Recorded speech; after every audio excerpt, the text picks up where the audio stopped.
Student और good morning. जैसा कि आप लोग जान रहे हैं कि आज एक मोटिवेशनल क्लास के तौर पर जो कि एनईपी में हम लोग को एडमिशन अभी सारे बच्चे नए लिए हुए हैं, जैसे कि एनईपी सत्र 2025-29 में जितने भी छात्र छात्राएं नए एडमिशन लिए हुए हैं उन लोग को दिमाग में एक ही प्रश्न उठता है कि हम लोगों ने जो पेपर लिया उसका कौन कौन सा पेपर का एग्जाम देना है, कौन कौन सा पेपर पढ़ना है। अब एनईपी का फुल फॉर्म हम बता देते हैं कि इसका फुल फॉर्म होता है न्यू एजुकेशन पॉलिसी, जो कि इसका हिंदी होता है नई राष्ट्रीय शिक्षा नीति। अब बहुत सारे बच्चे लोगों का माइंड में ये प्रश्न उठता है कि हमने जो बॉटनी ऑनर्स लिया, आज का वीडियो हमारा इसीलिए है कि साइंस के बच्चे लोग को प्रॉपर है कि साइंस के बच्चे लोग जब बॉटनी लेते हैं, जियोलॉजी लेते हैं, फिजिक्स लेते हैं, केमिस्ट्री लेते हैं, उन लोगों को सिर्फ ऑनर्स पता होता है कि ऑनर्स मेरा ये है, बाकी भी सब्जेक्ट का पता नहीं हो पाता है कि इसके साथ हम लोग क्या क्या पढ़ना है, कितने नंबर का है, सेमेस्टर 1 कितने पेपर का है, कितना पेपर होना चाहिए, कितना में पासिंग है। ये बहुत सारे बच्चे लोग का दिमाग में कंफ्यूजन होता है, तो मैं आज एक एक करके बताने जा रहा हूँ। जैसे कि बहुत सारे बच्चे लोग ले लिए बॉटनी, तो एक माइंड में उन लोगों को कॉन्सेप्ट आता है कि हमको तो जो एडमिशन स्लिप मिला उसमें सिर्फ बॉटनी लिखा हुआ है। उन लोग समझता है कि हम बॉटनी लिए हुए हैं, सिर्फ मेरा ही बॉटनी पेपर है, इसके साथ और क्या है पता नहीं चलता है। बहुत सारे बच्चे लोग जूलॉजी लिए होते हैं, अब जूलॉजी के साथ क्या पेपर पढ़ना है, तो मैं ये बता रहा हूँ कि अब बॉटनी वाले जो बच्चे लिए हुए हैं, तो मैं एक चार्ट बना के बता रहा हूँ। जैसे जो बच्चा बॉटनी ऑनर्स लिया, बॉटनी ऑनर्स लिया, अब उसमें क्या पढ़ना है, बॉटनी ऑनर्स में पेपर है, पेपर कोड है सबका, पेपर कोड है जैसे कि बॉटनी 1 सेमेस्टर 1 सेशन 2025-29। अब इसमें पेपर हम लोग को पढ़ना है, चार्ट से बता रहे हैं AEC, VAC, SEC, MBC, MN1A, last में MJ1। ये हो गया पेपर में। ये कितने पेपर में, 1 2 3 4 5 6 पेपर हो गया। अब 6 पेपर में मैंने इस तरह का चार्ट बना के बता रहा हूं। ये जो भी बच्चे बॉटनी ऑनर्स लिए, ये तो पेपर में हो गया, 2 4 6 पेपर में हो गया। अब एईसी का मतलब क्या होता है, बहुत सारे बच्चों लोग का दिमाग में कंफ्यूजन होता है, एईसी का फुल फॉर्म क्या होता है। तो एईसी का फुल फॉर्म होता है language and communication skill, language and communication skill, ये हो गया। अब बीएससी का मतलब क्या होता है, बीएससी का मतलब होता है वैल्यू एडेड फोर्स। से का मतलब क्या होता है,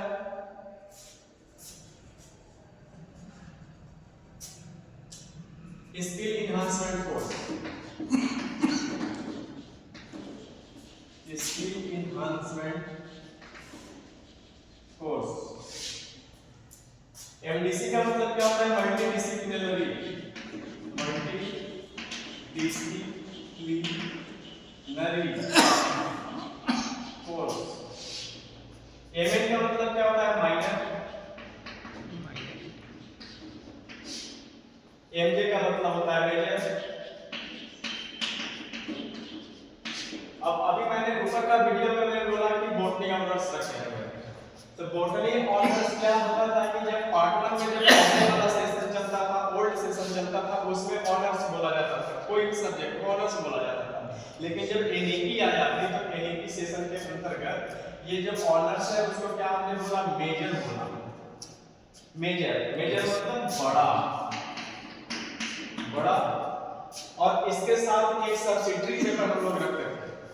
तो जैसे कि जो भी अभी एमजी जिसका मैंने ऊपर लिखा हुआ हो कि एमजी जिसका बॉटनी है उसका सब्सिडरी पेपर अल्टरनेट होता है, वो क्या हो जाएगा, ये जूलॉजी हो जाएगा, माइनर पेपर ये जूलॉजी हो जाएगा। बाकी ये जितना पेपर ऊपर है जैसे है वैसे सब वही रहेगा, सिर्फ चेंज होगा यहाँ जो बॉटनी रखा है जूलॉजी हो जाएगा, जो जूलॉजी रखा है उसका बॉटनी हो जाएगा, माइनर पेपर। एमजे पेपर जो है वही है, बॉटनी है तो बॉटनी है, जूलॉजी है तो जूलॉजी है। अब इसमें मैंने कल का वीडियो में क्रेडिट तो समझा दिया था सारे बच्चों को, क्रेडिट क्या होता है, स्कोरिंग कितना होता है, नंबर क्या होता है, ये कल का वीडियो में मैंने डाला था, ज्योग्राफी का वीडियो बना के मैंने डाला था, लेकिन पेपर वही है, नंबर सबका वही है। आज मैंने ये कोर्स का जो पेपर होता है, पेपर क्या क्या पढ़ना है, इस कंफ्यूजन को हमने दूर कर रहा हूँ। बहुत सारे बच्चे लोग का साइंस का कमेंट आया कि सर पेपर हम लोग को पता नहीं चल रहा है, क्या पेपर पढ़ना है सेमेस्टर 1 में, कौन कौन सा बॉटनी के साथ क्या हम लोग का स्किल है, जूलॉजी के साथ क्या स्किल है, ये बताइए। तो अब तो ये पेपर की बात हो गई, यहाँ पेपर की बात हो गई, ये पेपर क्लियर हो गया। ये पेपर का मतलब क्या होता है, ये बॉटनी हम लोग आज तक पढ़े नहीं आता कि इसका फुल फॉर्म हम लोग जानेंगे कि ये कितना कितना का होता है। कल का वीडियो में मैंने डाला हूं कि पेपर है 600, लेकिन इसका टोटल एग्जाम कितना होगा, 500 नंबर का। कल का वीडियो में मैंने डाला ये 500 नंबर का। तो मैंने नंबर और क्रेडिट पे अभी नहीं आता हूं, अभी मैंने मेन सब्जेक्ट पे आता हूं कि जो बच्चे एईसी रखते हैं उसको क्या पढ़ना है। अब पहले आते हैं एईसी।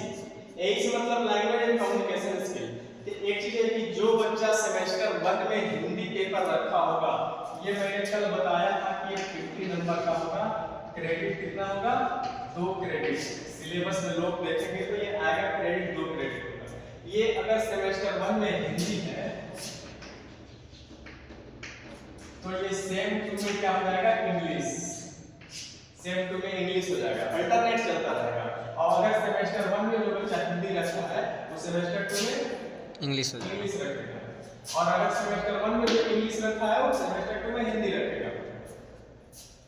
अब वैल्यू एडेड कोर्स में बच्चे लोगों को कंफ्यूजन होता है कि वैल्यू एडेड कोर्स हम लोग ले क्या, वैल्यू एडेड कोर्स होता क्या है, बीएससी का मतलब होता क्या है। तो हर कोर्स का कुछ ना कुछ वैल्यू होता है, इसलिए एनईपी में एक पेपर जोड़ा गया बीएससी जिसका नाम है वैल्यू एडेड कोर्स, कि कोर्स का क्या वैल्यू है। तो फॉर्म भरते समय बच्चे लोग क्या गलती करते हैं कि उनको सब्जेक्ट पता नहीं होता है बीएससी का, ये कोई दूसरा पेपर, साइंस के बच्चे आर्ट्स का पेपर ले लेते हैं, आर्ट्स के बच्चे साइंस का पेपर ले लेते हैं। तो साइंस के बच्चे जो भी बॉटनी जूलॉजी से रिलेटेड बच्चे हैं वो क्या लेंगे, इसमें environmental science, environmental science BSc complete हो गया।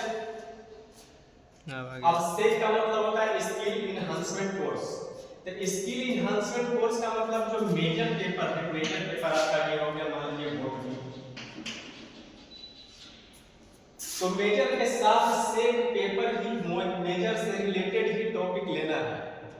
ऐसा नहीं कि अब हिस्ट्री का पेपर ले लिए, पॉलिटिकल का ले लिए, ज्योग्राफी का ले लिए, फिजिक्स का ले लिए, मैथ का ले लिए, ये आगे चल के दिक्कत करेगा।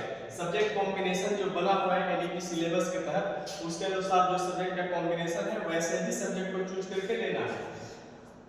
तो हम लोग को सेक में क्या लेना है, सेक पेपर में लेना है फ्लोरिकल्चर एंड लैंडस्केपिंग, पढ़ना है हमें फ्लोरिकल्चर एंड लैंडस्केपिंग,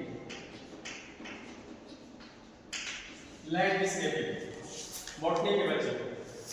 अब एमडीसी में है, एमडीसी पेपर में जैसे कि बहुत सारे आर्ट्स का टॉपिक है, बच्चे लोग क्या कर देते हैं, ले लेते हैं फंक्शन ऑफ कॉग्निटिव साइंस ले लेते हैं, उन लोग को समझ में आया कि नहीं साइंस का एक टॉपिक है, ये भी चलेगा। एमडीसी पेपर का एक यूनिवर्सिटी चार्ट भेजती है, कॉलेज चार्ट भेजती है, 5-6 पेपर सिलेक्ट करके भेजता है चार्ट की। हम लोग जो हमारे यहाँ एमडीसी पेपर का पढ़ाई होता है वही पेपर हम लोग भेजते हैं यूनिवर्सिटी, जो हमारे पास टीचर अवेलेबल है जिसकी पढ़ाई होती है उसी पेपर को हम लोग भेजते हैं। तो एमडीसी पेपर में हम लोग आर्ट्स के बच्चे को भी ध्यान में रखते हुए, साइंस के बच्चे को भी, कॉमर्स के बच्चे को भी, तीनों को ध्यान में रखते हुए सब्जेक्ट कॉम्बिनेशन का कॉम्बाइन एक टॉपिक बनाते हैं, उसके अनुसार हम लोग भेजते हैं यूनिवर्सिटी। तो जैसे कि साइंस में आर्ट्स है, इधर नहीं, साइंस का ये आर्ट्स का टॉपिक है, फंडामेंटल ऑफ कोग्निटिव साइंस है, performance management and cognitive science है, ई कॉमर्स है, लाइफ साइंस है, मैथमेटिकल साइंस है। तो जैसे कि आर्ट्स के बच्चा ले रहा है एमडीसी पेपर, तो आर्ट्स का पेपर चूज करेगा। अब साइंस के बच्चा ले रहा है तो साइंस का बच्चा साइंस का एमडीसी पेपर चूज करेगा। तो साइंस के MDC paper botany and zoology दोनों बच्चे क्या ले सकते हैं? Life science. लाइफ साइंस हो गया ये पेपर जी सर। एमडीसी कंप्लीट हो गया। अब एक एमएन आता है। एमएन पेपर माइनर, मतलब जो कि मैंने सब्सिडरी पेपर बोला, ऑनर्स के साथ जो सब्सिडरी, तो माइनर में जो बच्चा बॉटनी लिया है उसको तो ऑलरेडी जूलॉजी रखना होगा। तब जूलॉजी में टॉपिक एमएन में क्या है? इंट्रोडक्टरी जूलॉजी पढ़ना है, इंट्रोडक्टरी जूलॉजी ये टॉपिक पढ़ना है। अब एक एमजे में तो हम लोग का ही है, एमजे